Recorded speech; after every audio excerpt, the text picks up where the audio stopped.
आप सभी का अमेज़न जंगल में स्वागत है। ये जंगल इतना विशाल है कि इसमें यूके जैसे 23 देश समा सकते हैं।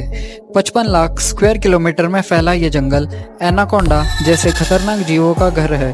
हम जो सांस लेते हैं उसका 20% हिस्सा अमेज़न रेन फॉरेस्ट से ही आता है।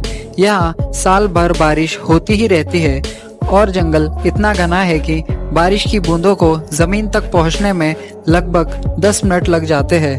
अमेज़न में 16,000 पेड़ पौधों की स्पेसीज पाई जाती है।